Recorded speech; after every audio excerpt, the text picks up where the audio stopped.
بسم اللہ الرحمن الرحیم۔ جامن کا شربت انسان کو چست بناتا ہے اور پیاس کی شدت کو دور کرتا ہے۔ ہری شملہ موٹا ہے، مرچ کو ختم کرنے میں مدد دیتی ہے اور چہرہ جوان رکھتی ہے۔ بکری کے دودھ کے ساتھ کھجور کھا لینے سے بڑھاپا دیر سے آئے گا۔ رات کو سوتے وقت ایک بڑا چمچ سونف اور 11 بادام کھا لیا کریں، اس سے نزلہ زکام دور ہوتا ہے اور دماغ میں تری آتی ہے۔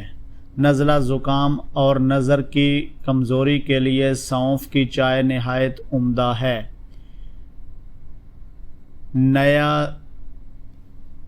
نیاز بو کے پتوں کی چٹنی بنا لیں، اس میں تھوڑا سا نمک اور تھوڑی سی سرخ یا سبز مرچ بھی شامل کریں۔ اس چٹنی کو کھانے کے ساتھ معمول بنا لیں۔ یورک ایسڈ جوڑوں اور جسم سے درد میں نجات مل جائے گی۔ جن لوگوں کا معدہ خراب رہتا ہے ان کے لیے انگور کا استعمال بہت مفید ہے۔ قطرہ قطرہ پیشاب آنے کی صورت میں 1 پاؤ انگور روزانہ کھانا مفید ثابت ہوتا ہے۔ انار معدے کی سوزش اور دل کے درد میں اکثیر ہے اور نظام انہضام کی خرابیوں کو دور کرتا ہے۔ محنت طلب کام کرنے کے بعد 1 گلاس گنے کا رس پینے سے ساری جسمانی تھکن دور ہو جاتی ہے۔ گنے کا رس جسم میں ٹھنڈک کا احساس پیدا کرتا ہے، پیاس کی شدت کو کم کرتا ہے اور دل و دماغ کو فرحت بخشتا ہے۔ دبلے پتلے حضرات کے لیے گنے کا رس بہت مفید ہے، کمزوری دور ہوتی ہے اور جسم میں فربا اور صحت مند ہو جاتا ہے۔ نکسیر کا خون اگر بار بار بہتا ہو تو دماغ کمزور ہو جاتا ہے۔ اگر جاپانی پھل کھایا جائے تو مریض تندرست ہو جاتا ہے۔ شلجم بھوک بڑھاتا ہے، خشک کھانسی میں مفید ہے، یہ قبض کشا ہے، جسم کو طاقتور بناتا ہے اور بدن کی کمزوری کو دور کرتا ہے۔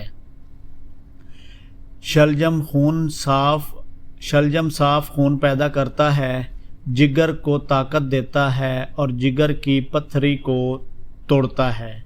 شلجم کھانے والوں کو کمر درد اور گردے کا درد نہیں ہوتا۔